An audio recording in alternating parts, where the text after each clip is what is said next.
At this hour, I'm Christina Awayo in Dallas, and here are your top stories.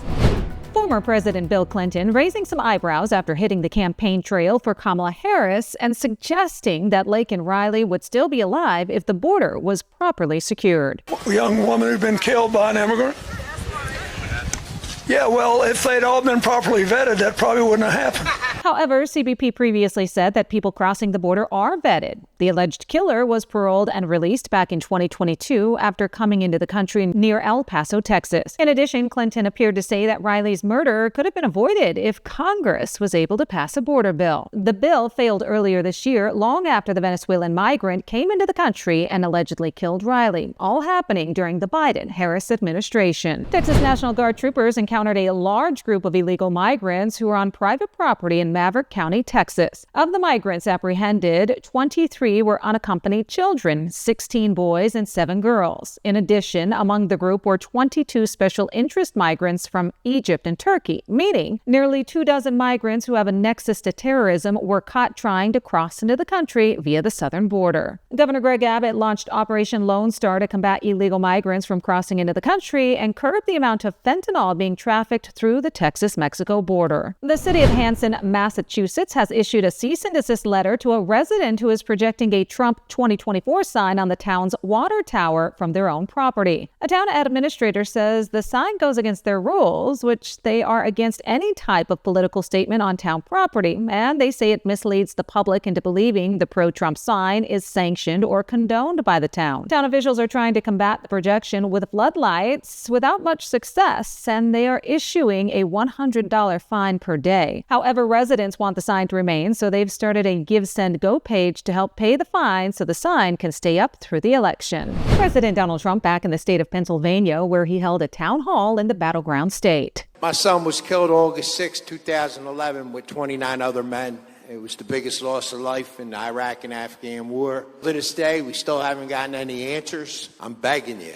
We would like a congressional hearing. The first week, we will set up a commission. We're going to find out, because so many people in your same position, they want to know what happened. Why did it happen to their son or daughter? But things took a turn when 2 people fainted from the heat. Trump ordered the doors open to cool the venue down, then spent time listening to music with his supporters. Vice presidential candidate J.D. Vance took a trip to Minneapolis and visited the 3rd Precinct Police Station, the same one that was burned to the ground during the BLM riots of 2020. Vance giving a powerful speech highlighting the actions of Tim Walz during those riots. What was Governor Tim Walz doing to keep these officers safe and to bring order to the city of Minneapolis?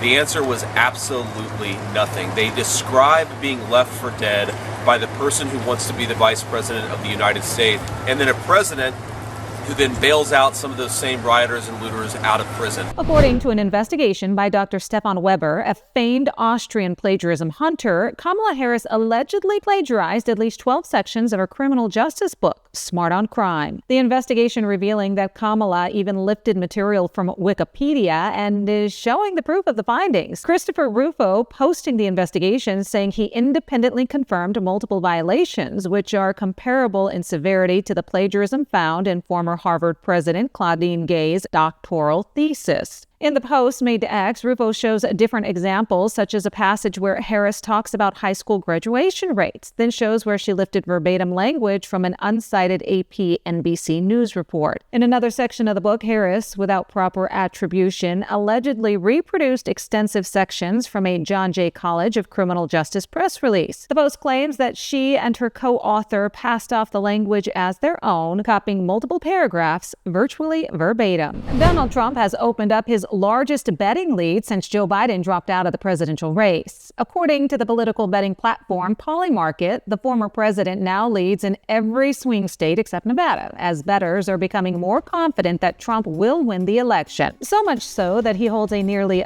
double-digit lead overall. A Fabrizio McLaughlin poll has Trump leading in every swing state, with pollster Nate Silver showing that Trump has made gains in every swing state other than Georgia in the past week. The momentum raises possibility of a landslide victory for Trump. That's what you need to know at this hour. In Dallas, Christina Awayo, Salem News Channel.